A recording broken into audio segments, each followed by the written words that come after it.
We're joined once again by Tristan Thompson. But fellas, I got to get us started on this one because when I hear something, Marcellus, that makes me, a person who tries to consider and calculate all information, when I hear something so ludicrous, I got to get things off my chest. Okay. Should the Clippers be confident in Paul George? Absolutely not. You see, what Doc Rivers just told PG to do was like me telling you, Marcellus, hey, man, just swim across the Atlantic Ocean. I promise you'll get to the other side. You see, you're just going to keep swimming and swimming and swimming, and you're going to be stuck. Ladies and gentlemen, Paul George has the worst field goal percentage in the last 50 years amongst players to take at least 40 shots over a 3-game playoff span. Chill. The worst. Chill. Okay? And the reason, Marcellus, you can't bank on Paul George is because what we're seeing is not an outlier. Paul George hadn't got out the first round of the playoffs in the last 4 years. Chill. Paul George is a dog. Regular season Paul George, you can't top this dude. Remember back in 2013, 2014, the early highlights that Paul George was giving us.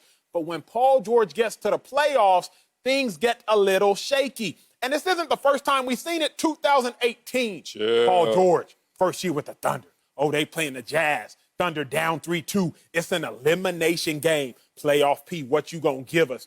Just 2 for 16 from the field.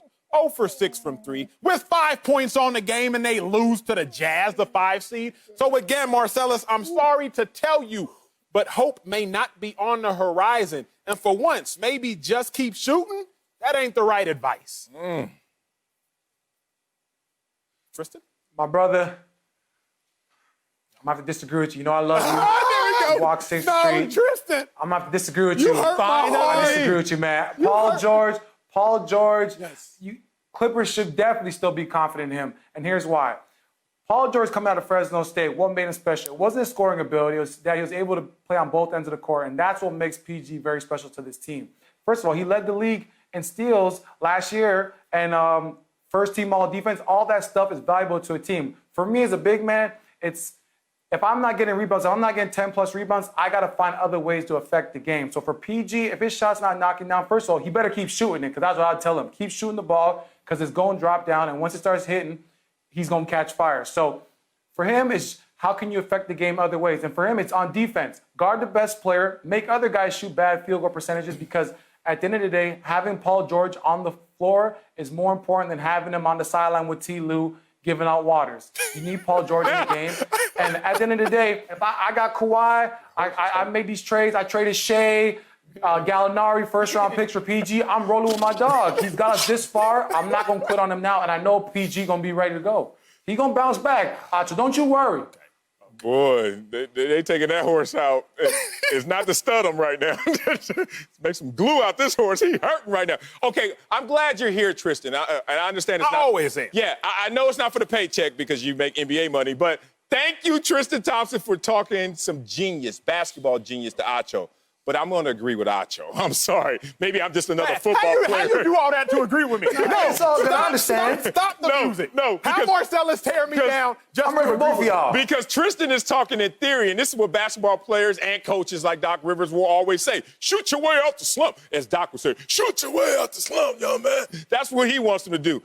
But I am an athlete.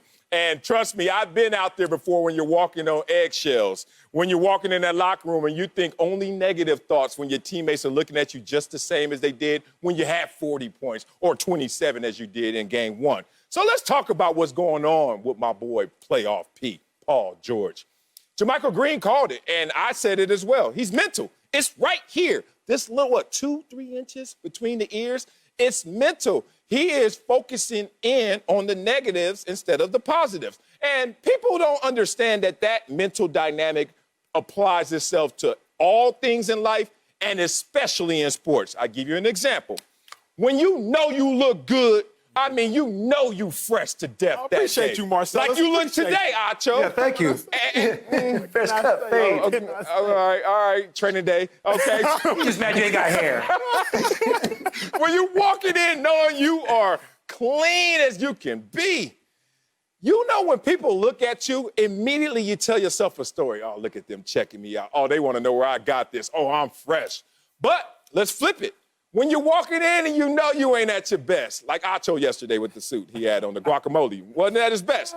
And then you walk in the room and those same people give you that same glare and stare, you tell yourself a different story.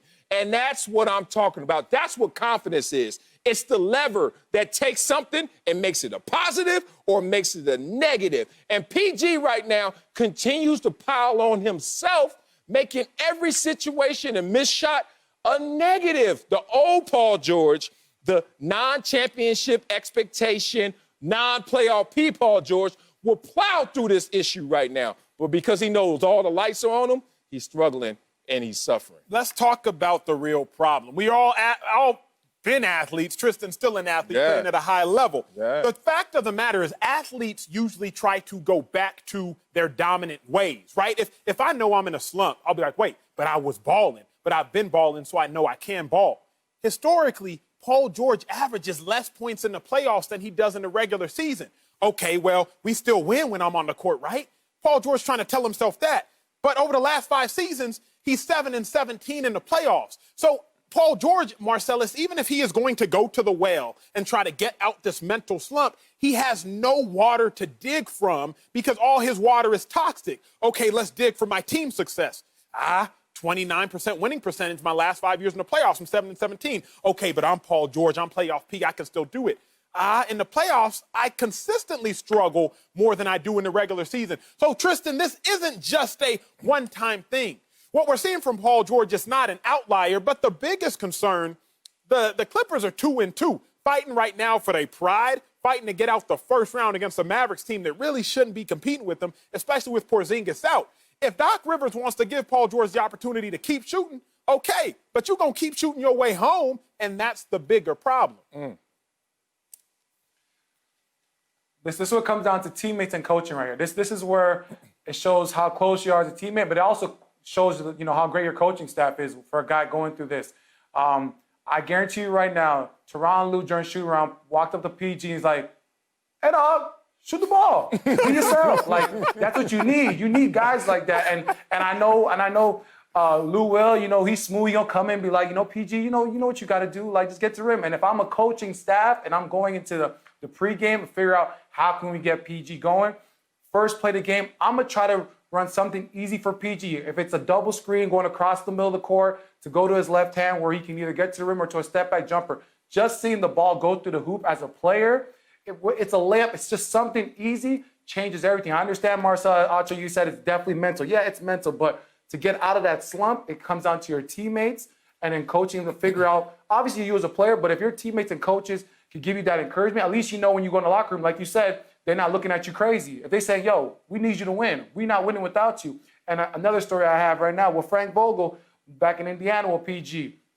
During the playoffs, PG is not playing well. He's not having a good game. Frank Vogel gets on his ear, curses him out the whole time out. Curses him out. He comes out, forces the game 7. Like guys like that, PG, he's the type of player where if you just get on him, he's gonna turn it on, and he knows and he believes in himself that I'm not worried about him because he's been through the fray. He's played against those Miami teams where no one expected nothing from him. The next thing you know, he put Birdman on a poster. So for PG, just get some easy looks, get some layups. That's on Doc T. Lue. Something easy at the beginning of the game. Once the ball goes through the hoop, you know how it is. Once you get a nice tackle, sack, interception, you feel good. Shoot. Pick 6, baby. You ain't lying there, man. Look, it is coaching, and it's this simple, man. You give them something easy, and you always bank on effort. Think about it. No matter what plays you go out there and make, the building block of that play, the building block of that success comes down to effort. And no matter how you're slumping, how you're performing, I've been there. I had slump years when you're like, damn, what can I do right? And a good coach will always be able to highlight, even if it's a small thing, something that you are doing well. For me, I could play the run. I could play the run right now, literally out of retirement. If you just say only rundowns, I still got a little left in the tank. Y'all want 2 snaps? Pass rush, I ain't got nothing for you, brother. I lost that early in the career. Let me tell you this. When a coach looks at you and says, help me help you, I need you to go out there and give me 100% effort, play defense, and then attack the rim, and we'll just see if the ball goes in the hoop or not. That's how you start to build someone's confidence back up. Because in this situation, I think playoff P, and because the Clippers are expected to be a championship team, They want it all. They want something big. But Coach used to say, if you want something big, you got to do the little things. It's up to Paul George and the coaching staff to help him do those little things right now. PG, for Marcellus' sake, you got a ball tonight. Otherwise, he's going to need a lot more Hold of on, these Acho. Kleenex. You said I can't swim across the ocean. You know muscle sinks and fat Nah, floats. Doc will make it easy for him. Doc will get him going. I'm going to get there.